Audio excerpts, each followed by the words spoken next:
Her confusion filled her with despair. You're up. Huh? Stay put. I'll get them. Get them? Get who? He left. I don't know who that was. I don't know anything.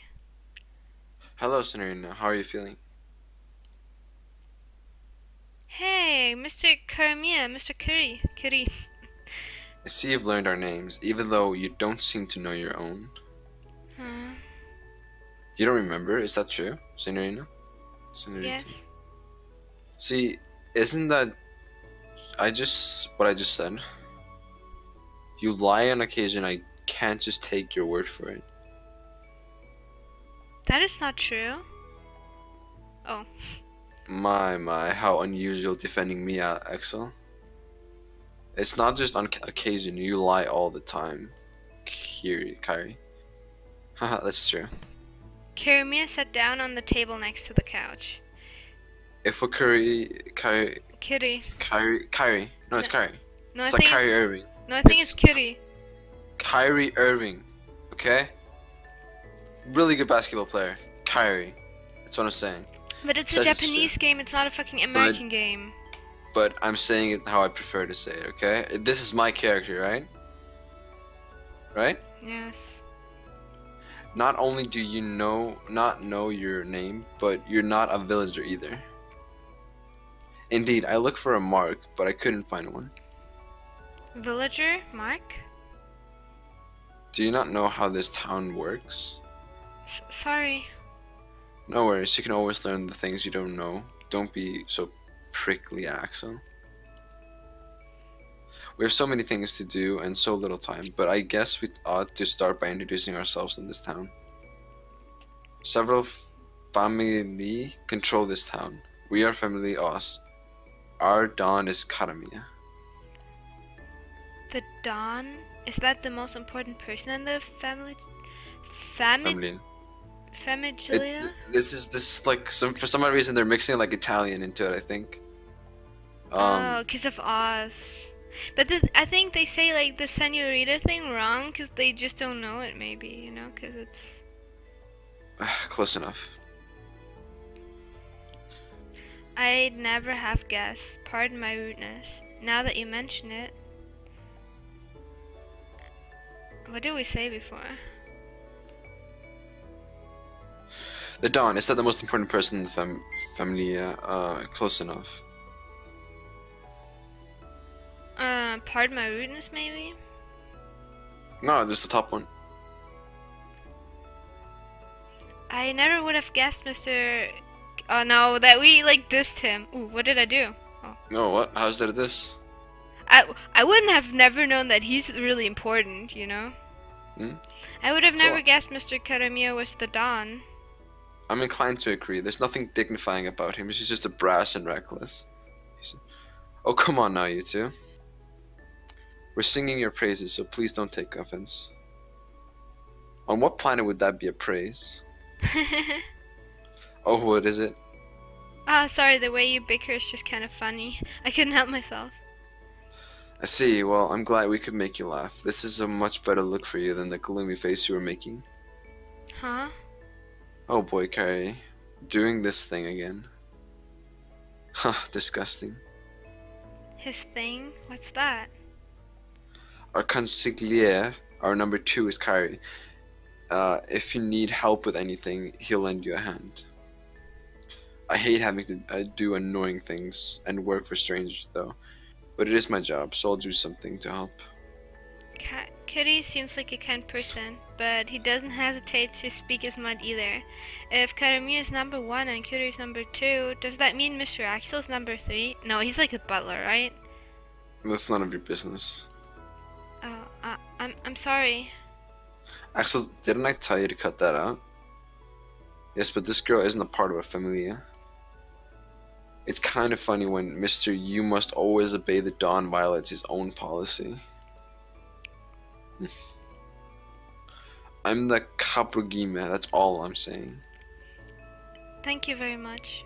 Mr. Axel's kinda scary. Scary? Aside from us, we have dozens of soldati. Most of them are outside the estate though. They were the ones who carried you here. Oh, did they? Well, thank you for that. What? Why are you thinking us? You were basically just kidnapped. If you hadn't saved me, Mr. Caesar might have killed me. Thank you doesn't even begin to cover it. What an interesting person you are, Signorina. I don't think I could bear to part with you. Karamia's personal feelings aside, we have no intention of cutting you loose. I'd rather not turn you over to another family. Cut me loose? Another family. I hate this word. Well, there was a knock at the door. Oh, you want it? Wait, no. There was a knock at the door, and then a man in a black suit entered the room, bowing his head to the three men. Preparations for the meet. Oh, no, you should say that. Oh, preparations for the meeting are complete. He whispered to Karamia. Gracias, that'll be all. Like, Grazie. I wanted you to... It's Italian or something. Yeah. It's like super close to Spanish. Yeah. The man in the black suit bowed his head again and left the room.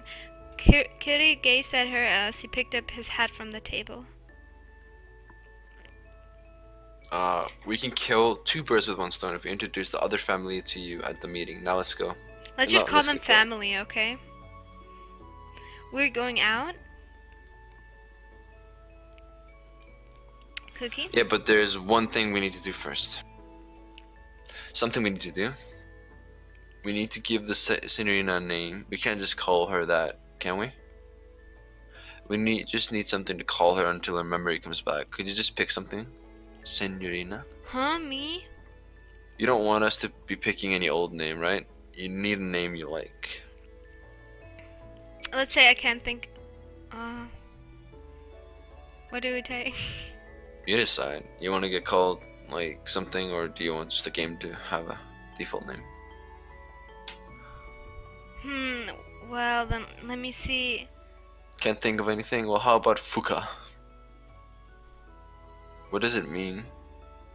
Nothing really. It was just the first thing that came up to mind. What do you think, Signorina? Fuka? I think it's a lovely name. Then that settles it. Nice to meet you, Fuka. I would have not taken Fuka. Now, let's get going. They've got a short fuse, and we wouldn't want to do anything to set them off. Fuka. Fuka. You know? Fuck, yeah. Sorry for calling this meeting so suddenly. Thank you for taking the time to come. Keremi and the others had led her into the room through a heavy door. All eyes were on her in an instant, making her gulp. Please relax. This is a safe area. Kiri snaked his hand around Fuka's waist and whispered into her ear. Fuka took her seat in the chair between Karami and Kiri as she was instructed. Axel stood behind the three of them, keeping an eye on the other family as they took their seats. Some people aren't here yet. Karami set his elbows on the table and looked at Fuka. I'll introduce them to you while we're waiting. Just remember what you can. Okay. That group of kids over there is the family at Grimm. The one in the red hood is Scarlet. The jolly one is Hansel, and the gloomy one is Gretel. The gloomy one. Scarlet, Hansel, and Gretel. All three of them are capital games. Family at Grimm doesn't have a Don, although Scarlet is the one in charge. That eclectic group over there is the family Anderson. Their talkative one is their Don, Ande. The quiet one is their Caprigime, Ailing. And the little old man is Melissus, their consigliere. What? He? I didn't see him before. What the hell? Ande, Ailing, and Melissus. And that kid, young lady over there is Passion, the Dawn of family at Boots. She's not here yet, but we're also expecting Heidi from family Adelaide. Pasht and Heidi. So, family Grimm, Scarlet, Hansel, and, Gretzel. Well, don't worry about getting them all down right away. It's probably for the best if you don't get involved with the other family anyway. And am I late already? Ooh, Heidi's large frame lumbered into the room. That's the target, right? We should go for that one. You're late. Extremely late, Heidi. You're supposed to take your seat on time. Oh, hush. Unlike you all, I'm very busy woman. You should be grateful that I've graced you with my presence. Heidi snorted. Oh, nothing. Just keep going. No, tell me. No, I said this big one should be our target, right? Yeah. Hey, okay, nice. I'm glad we're on the same page. I love the curves. Heidi snorted and sat down in her presumably custom-made extra-large chair. Axel whispered something into Kari's ear. At that, Kari stood up and bowed deeply. I know we called this meeting rather abruptly. Just drop the formalities and get to the point. Very well then. This afternoon we took an amnesiac young girl into our custody. Here she is, Fuka. I'm Fuka. Pleased to meet you all. She stood up in a hurry when she heard her name. She thought she ought to say something, but underneath the pressure of the gazes directed at her, she couldn't get her tongue to cooperate. Instead, she merely bowed her head and quickly sat back down. We examined her body, but we did not find any Familia Chris, so we decided that the Familia Oz will retain custody over her. We hope for your cooperation in this matter. That's a guy. There's no way that's a guy. Yeah, it's a small guy, Andy. That's cheating, Oz. We don't have a lot of people in our territory. You should hand her over to me. Your territory is tiny because of your own lack of power and ability, you idiot. Idiot? It takes one to know one, stupid. Oh, Andy, calm down. Shut up, Pipsqueak. Think you could keep quiet if I stuffed a hand grenade in your mouth? I wouldn't mind running a little experiment to find out. What the this is like children talking. Yeah, blow him up, Gretel. Cat it out, Gretel, and stop encouraging her, Hansel. Sorry, my bad. So many people. Master, you ought to cool your head off as well. What the hell? Why is he so small? Oh wait, that was the okay. Andy is the small one, but Gretel insulted la familia. It doesn't makes me sad. Doesn't it make you sad, Melissus? It makes me sad. Yeah. Oh, of course it does. But she is also correct that we do lack experience. We will be penalized if we cause a fight here. Do you want our territory to become even smaller? Look at us. Look at the left. No, I don't want that. Then let us hold our tongues. Please continue, Lord Kyrie. Thank you. Wasn't this guy the other one? No, the green one is Kitty. I thought they swapped names. Thank you. However, our business is already concluded. What? You called me out here just to introduce this little girl? Indeed. I wanted to explain things now to prevent any issues in the future. This is unconceivable. Unconceivably. How rude. Heidi shot Kitty a glare as she stood up and stormed out of the room. She must be like, I actually had to stand up for once. The other families followed suit and filtered out of the room as well. Only Family Oz remained in the room. That went great.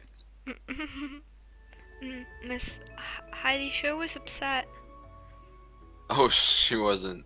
Really? She's always like that. Well, now we've made it clear that you're under the protection of Family Oz, Sineria. You should be able to live your life in peace, assuming that you follow the rules, that is. Protection? Everyone in this town is required to belong to a familia, no exceptions. You have the privilege of deciding which familia to belong to, Signorina, but until you make your decision, we'll be taking care of you. My decision? A familia is a family, after all. It's not something you can change easily, so make your choice wisely. Family. The word warmed her heart like a light in the darkness. They were shut up. They were going to give her, a stranger, shelter until she found a place to live. The kindness they were showing made her feel grateful and a bit guilty. Why are you all being so nice to me, Mr. Karamiya? If it weren't for my memory, you wouldn't have any reason to take me in.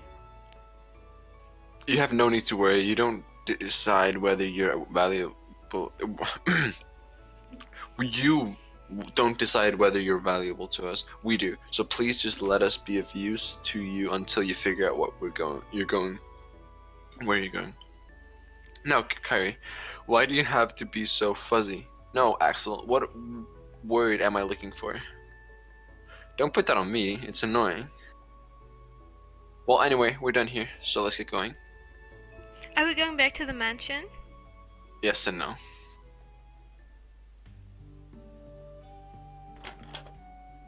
Dr. Robin Hood, we brought her with us. Pooh. Oh, do come in. I see you're the girl everyone's been talking about. I wanted to go for a deeper voice, but it got really annoying really fast. My name is Robin Hood. I run Sherwood Clinic, and I am the one and only doctor in this town. By the way, can we talk about that? They said they examined her body to see if she has like a sign on her. It's definitely just on your arm. Like, what the fuck? Yeah, but they said they examined her entire body. Like, hello, hello. You know, in Hollywood, this would have been like. Okay. There's no illness the good doctor can't cure. You can't tell he must be a famous physician just by looking at him, can't you? Doctor, she repeated part of what Karamia had just said as she gazed at Robin Hood. He's wearing all black and even has a beak. He almost looks like a crow. What is it? Is something wrong? Oh no, I was just thinking you look kind of like a crow. Me? A crow? I'm sorry, that was extremely rude of me. Please raise your hand. Some other made similar comments recently, so I guess they must have been right. It's because of that outfit of yours. Of course they're going to say you look like a crow. Well, I can't disagree with that. At any rate, if we have time to stand around and chat like this, shall I begin the exam, Miss Fuka? Please come over here. There were two small chairs sitting next to a table. Robin Hood took a seat and Fuka sat down across from him. Open your mouth. Sit still. She was a bit confused, but she followed his instructions. With that, he began examining her with practiced hands. He closed her mouth and touched the sides of her jaw, then put his hands on her cheeks and gently pulled her eyelids down with his thumbs to inspect their color. Well, you certainly look healthy. Are you feeling ill or hurting anywhere? No, I'm fine.